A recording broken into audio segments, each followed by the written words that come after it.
Jadi kenapa berbeda status harapan serta persepsi? Apa artinya? Contohnya saudaraku, baik dalam gereja bahkan juga dalam usaha pekerjaan dan bisnis.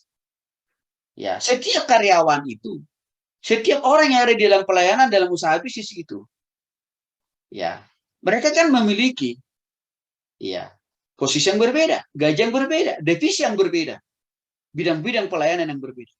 Bahkan ada lagi karyawan, hamba Tuhan, pengerja yang senior, ya, atau yang junior. Nah, hal-hal yang seperti ini kan bisa juga menyuburkan lahirnya konflik. Belum lagi yang senior merasa, wah, gue lebih duluan di sini. Maka lo yang junior harus mempertuhankan gue. Ah, ini celakanya. Dan kadang-kala lo, di dalam dunia pelayanan, para pendeta-pendeta sering lo melakukan ini. Kalau sama pendeta-pendeta yang masih baru, ya, seringkali diperlakukan dengan cara tidak manusiawi, dengan cara tidak adil. Saya sudah melihat dengan mata kepala sendiri. Bahkan dijadikan, ya, kalau ada mahasiswa STT yang lagi, ya, praktek, dijadikan jadi babunya, dijadikan jadi pembantu. Oleh siapa? Oleh para pendeta. Dan ini saran saya untuk para pendeta, ya. Kadang-kadang kita mengatakan, tapi kan Pak Tony kami sedang membentuk karakternya, mentalnya. Saya setuju. Tapi tidak harus dengan cara yang tidak manusiawi itulah.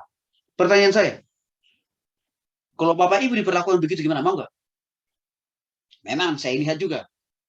Ada pengalaman masa lalu yang dialami oleh para pendeta-pendeta. Itu sehingga diulangi lagi. Tapi saya mau ingatkan. Pengalaman yang lalu yang negatif. Jangan engkau kayak itu menjadi doktrin. Untuk memperlakukan orang lain. Karena tadi, apa yang kau tabur akan kau tuai. Ya. Hargailah. Bimbing, ajar orang itu secara proporsional. Secara manusiawi. Jangan perlakukan dengan cara tidak manusia. Nah, bagi kita para pengusaha, saya juga punya pesan. Tolong perlakukan karyawan dan staf termasuk konsumen itu dengan manusiawi juga. Karena saudara tidak memperlakukan mereka dengan manusiawi, apa yang terjadi? Tuhan tahu loh, Tuhan lihat loh. Maka saudara tidak akan pernah mendapatkan karyawan yang militan, yang komitmen, dan konsisten. Ini pernah saya alami. Waktu saya masuk di sebuah lembaga misi internasional, saya diperlakukan dengan cara tidak adil. Saya dituduh mengidap penyakit TBC sampai mereka ijazah surat keterangan palsu dari dokter, Lalu mereka umumkan kepada teman-teman saya di asrama. Si Tony mengidap penyakit TBC, jauhi dia, sendoknya, makannya, kamarnya, jangan ada yang mau. Satu kamar, memakai bekas sendok dan piring. Wah, ngeri loh Bapak Ibu. Itu hamba Tuhan loh, punya full time. Tapi isi hatinya setan. Saya alami kok itu di kalangan para hamba Tuhan.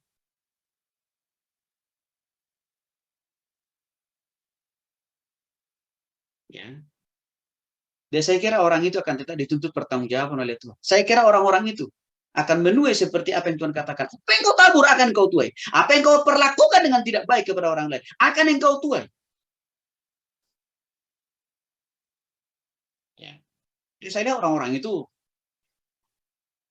hidupnya pelayanannya tidak lebih diberkati Tuhan saya lihat dibanding saya. Pembelaan Tuhan tetap ada bagi saya kok sampai hari ini. Maka artinya jangan perlakukan orang seenak udel gue, gak boleh. Walaupun kita ini lebih senior, kependetaan kita, jabatan kita, mungkin ketua sinode kita, mungkin bisop kita, mungkin gembala senior. Ingat, Tuhan tidak bisa dibohongi. Setiap gerak-gerik, keputusan dan tindakan kita yang tidak sesuai dengan firman Tuhan, Tuhan catat baik-baik. Seperti dikatakan dalam Pengkhotbah pasal 12. Ya, ini perlu diperhatikan. Sesama majelis, sesama karyawan, ya, jangan juga ya memperlakukan sesama rekan kerja, ya, atau anak buah kita atau tim kita dengan tidak manusiawi, jangan.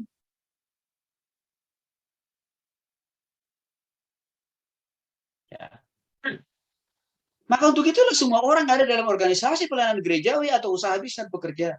Sadari, kita ini semua ya satu tubuh, satu tujuan.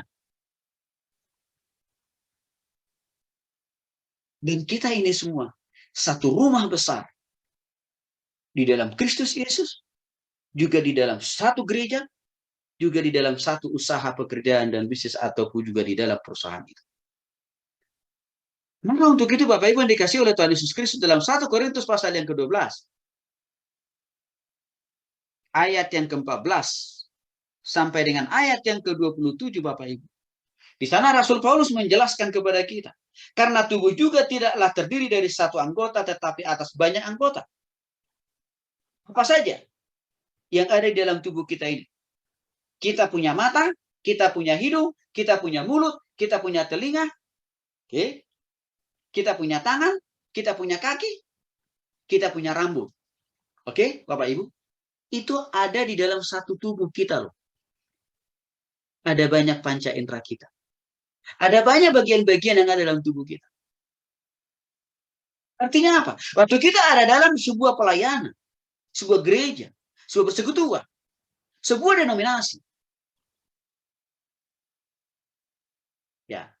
Juga apa? Kehadiran pendeta A, B, C, kehadiran majelis A, B, C, kehadiran sintua, diaken.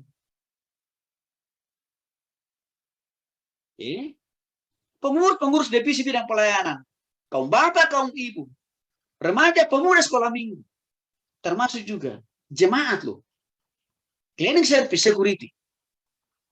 Kita ini satu tubuh yang diibaratkan dari seperti mata, hidung, mulut, telinga, dan tangan, kaki. Yang artinya apa? Kalau salah satu dari anggota tubuh kita, taruh misalkan, mata kita ini buta, kira-kira bisa melihat nggak? Nggak bisa. Sama artinya apa? Kalau jemaat, kita nihilkan, kita alpakan, kita nolkan. Artinya apa? Kita tidak kasihi mereka. Ini untuk para pendeta ya. Kita tidak layani mereka. Lalu Bapak Ibu menggembalakan siapa? Kalau majelis penatua dan sintua, ini lagi-lagi untuk para pendeta. Meniadakan mereka Bapak Ibu. Pertanyaan saya, Bapak Ibu bisa melakukan pelayanan itu dengan seorang diri? Hebat sekali Bapak Ibu. Dalam dunia realitas, tidak ada yang benar-benar namanya Superman, nggak ada. Itu dalam dunia perdongengan itu. Nggak ada yang namanya Superwoman. Itu dongeng itu. Tapi realitasnya, kita semua hidup. Itu karena ada orang-orang di sekitar kita yang membantu kita dan menolong kita. Saya kasih contoh yang paling sederhana. Tidak ada satu orang pun manusia lahir ke dunia ini tanpa Tuhan memberikan orang tua. Nggak ada kan? Kita semua pun lahir ke dunia ini karena ada papa mama kita. Nah kalau kita sendiri aja lahir ke dunia ini karena sudah ada lebih duluan orang tua kita. Berarti kalau kita melayani di gereja, kalau kita bekerja di dalam usaha bisnis kita harus melihat kehadiran orang-orang di sekitar kita itu bukan menjadi musuh, bukan menjadi lawan. Tapi apa? Rekan sekerja, rekan sepelayanan itu. Maka kalau ada perbedaan cara komunikasi, cara berpikir, posisi yang berbeda gitu ya Bapak Ibu ya, gaji yang berbeda, tanggung jawab di divisi-divisi bagian-bagian pelayanan dan pekerjaan yang berbeda. Jangan dianggap ya adanya perbedaan-perbedaan tadi ya jadi sumber masalah. Tapi harus kita lihat mereka itu menjadi pelengkap. Saya kasih contoh dalam dunia usaha. Bapak Ibu dikasih yang bekerja dalam dunia usaha dan bisnis atau sebagai profesional. Ya. Kira-kira bagian keuangan bisa mendapatkan menghitung uang setiap hari. Kalau bagian produksi tidak pernah memproduk barang. Gak bisa kan? Uang siapa yang mau Bapak Ibu hitung? Sebaliknya bagian produksi tidak akan pernah bisa mendapatkan gaji di bulanan. Kalau bagian keuangan tidak melakukan perhitungan yang teliti. Bagian marketing atau bagian pemasaran dibutuhkan oleh bagian produksi, karena bagian marketing itu akan menjadi tindak lanjut untuk memasarkan ya yang sudah dibuat, yang sudah dikerjakan oleh orang-orang bagian produksi. Bagian marketing, bagian pemasaran itu juga dibutuhkan oleh bagian keuangan.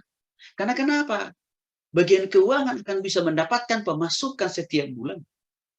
Karena ada produk yang sudah dibuat oleh bagian produksi, karena produk yang sudah dibuat tadi dijual oleh bagian marketing. Saya teruskan. Kalau tidak ada konsumen, kalau tidak ada pembeli, pertanyaan saya, hey para direktur, hey para owner pengusaha, Bapak Ibu dapat uang dari mana?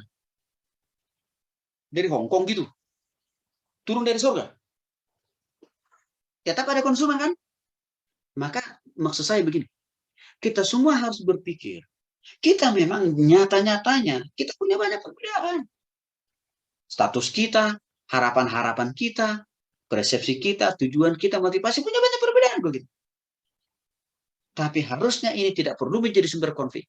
Asal bisa kita melihat bahwa kita semua dengan semua perbedaan dan keunikan tadi, rupanya satu tubuh, satu tim, satu rumah. Maka konflik itu yang disebabkan oleh perbedaan status, harapan, serta persepsi tidak perlu harus melahirkan masalah baru. Salah satu contoh yang sederhana. Kalau misalkan di perusahaan yang kita punya, di gereja, tidak ada orang yang punya beban, punya hati yang mau ambil bagian menjadi cleaning service. Pertanyaan sini, hei para pendeta-pendeta, cukup kuatkah kau, cukup punya waktu, tenaga, dan pikirankah kau untuk menyapu, mengepel gerejamu? 1-2 kali mungkin bisa. Tapi untuk tiap hari belum tentu kan. Berarti artinya apa? Cleaning service itu juga harus kita ayomi, kasihi, sayangi, dan juga kita layani, kita kasih hati. Hei para direktur, para owner, pengusaha. Cleaning service yang ada di perusahaan Bapak Ibu juga adalah anggota atau tim rekan sekerja Bapak Ibu loh. Hormati dan perlakukanlah mereka. Kasih haknya, kasih gajinya. Kenapa? Karena kalau Bapak Ibu merangkap jadi owner, jadi direktur, jadi cleaning service, saya mau tanya, Bapak Ibu mau nggak lakukan itu ya? Sesekali mungkin mau. Karena nggak ada pilihan kan, nggak ada orang yang nyapu ngepel. Tapi tiap-tiap hari, pasti stres juga Bapak Ibu kan.